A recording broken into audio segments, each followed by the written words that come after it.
Hey y'all, I'm here to talk with you today a little bit about The Dark Knight Returns, the first two books in particular. At the beginning of this course, I asked you to think about what we consider literature.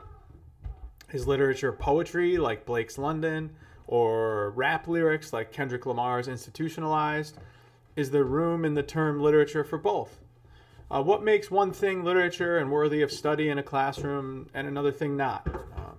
And now we have to ask, are superhero comics literature? Before we get too far, I'd like to give you some brief pointers about how to read graphic novels if you never have before. First, be sure to look at the whole page. You might want to look only at the pictures for the whole book before diving into the words. I knew an art professor who said that he always reads graphic novels this way. He looks at all the images first, and then he goes back and reads through the text. So feel free to do that, but feel free to read it however you're comfortable reading it. The Dark Knight Returns itself is heavy on words, and they're as important as the images. That said, it's going to take a while for you to read, most likely. Maybe some of you know that already. But it's worth taking the time to see that big picture before reading the text, as skilled writers and artists in this medium place clues as to what is important simply via the layout of the page. In The Dark Knight Returns, Miller and his cohorts Klaus Janson and Lynn Varley use a 16-panel template. That is, it appears that each page has 16 rectangular images laid out to start, and then they alter them as necessary according to the story. The first page we see is a good example of this. Every page in The Dark Knight Returns begins with this basic general layout, which means that we should pay special attention to deviations, like when the ink goes all the way to the edge beyond the borders of those rectangles, or half a page is given over to a larger image and only the 8 rectangular frames are left at the bottom. All of these are worth noticing, and you might note how Miller and crew manipulate this template to suit their storytelling needs. It's quite like altering paragraph length in fiction or line and stanza breaks in poetry. Okay, now I'd like to talk about some themes that pervade this work. One way to look at Batman's story and motivations is through the lens of trauma, particularly 2 specific traumas in this book, although throughout the history of Batman, they have come and gone and writers have used them in different ways. But those 2 traumas are being confronted by bats in a cage while exploring the grounds of Wayne Manor as a child, and of course, seeing his parents murdered outside of a movie theater. Even though Bruce Wayne is older now and has apparently retired Batman, this book revisits both of those traumas from old Bruce Wayne's vantage. We see Bruce on his knees, the same position in which he's often depicted as a child, at the exact place of his parents' murder. We also see him reliving through memory the cave incident. Notice in this frame that the normal rectangular pattern is split further in half, as if to denote the dual identity being born. This also mirrors a trick used when we are reintroduced to Two-Face. But back to the actual incidents. As far as we know, this is the nature of trauma. It's either suppressed entirely, or it cannot, except through extensive therapy, be outlived. In some ways, beating up criminals as Batman is Bruce Wayne's therapy. A shot at enacting the justice in an unjust world, a world where one's parents can be brutally murdered for a couple bucks right in front of their own child.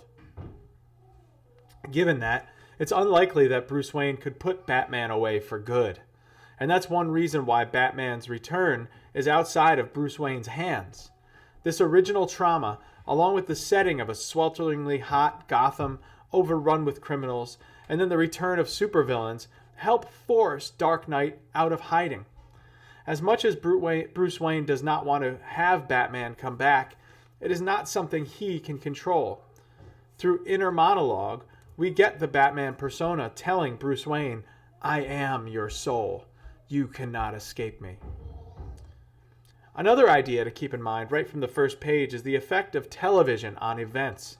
The TV set is a constant presence in this book, commenting on, evaluating, and spinning everything that happens.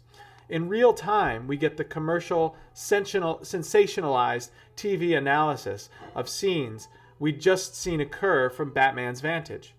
This suggests to us a number of ideas regarding the media's propensity to create and maintain certain narratives, stoke controversy, and sway public opinion, at times despite the facts.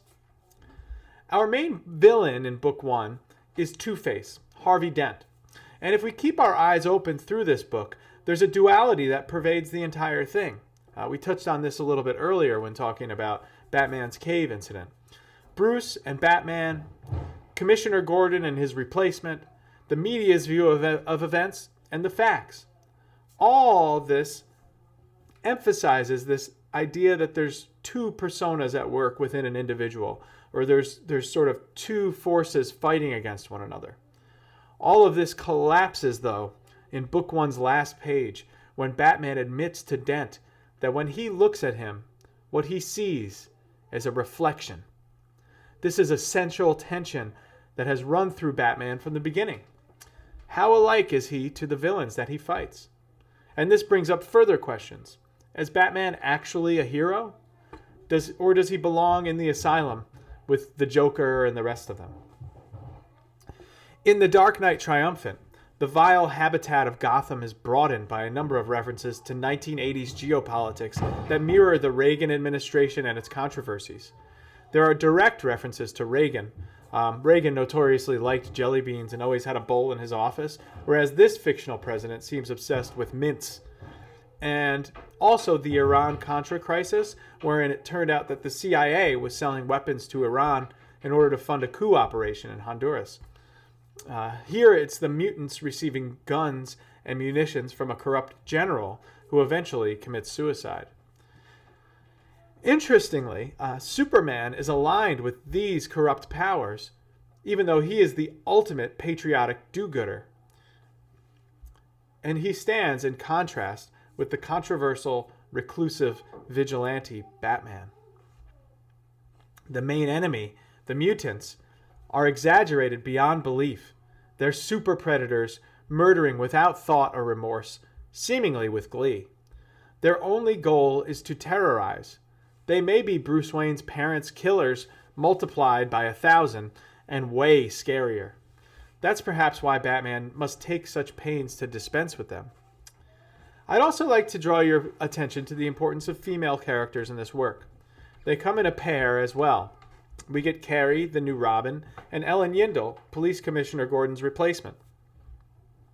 Notice Gordon's sexist remark about his replacement, and contrast it with Batman's immediate and thorough acceptance of Carrie as his new Robin, whom he pointedly defends against Alfred's resistance to Wayne's choice of a new partner. This is a crucial point and part of an ongoing social commentary regarding 80s gender relations, social politics, and Batman's ideas of justice. Speaking of those ideas, I suppose it's worth giving a little time to think about Batman's imitators. Each also is trying to enact justice, apparently inspired by Batman, but their sense of justice is warped. Think of Crimp, who shoots up the theater. Also think about the ways media coverage of these copycats affects the public image of Batman. A close eye on perception and public image will cue us into some important themes here. Like all good literature, there's so much more to dig into, but I'd like you to do some of that work. So I'm asking you to see what you notice and share it with the rest of us in our discussion. One effective way to do this is to screenshot those scenes you want to discuss and make those images part of your discussion posts. This can serve as a surrogate for quoting, especially when it comes down to the discussion of images. And lastly, I'd like you to think about how the ongoing theme of character and change here. How do we see Bruce Wayne change? What changes Carrie? How about Gordon? What is evolving in these characters over the first two books? Okay, until next time, happy reading.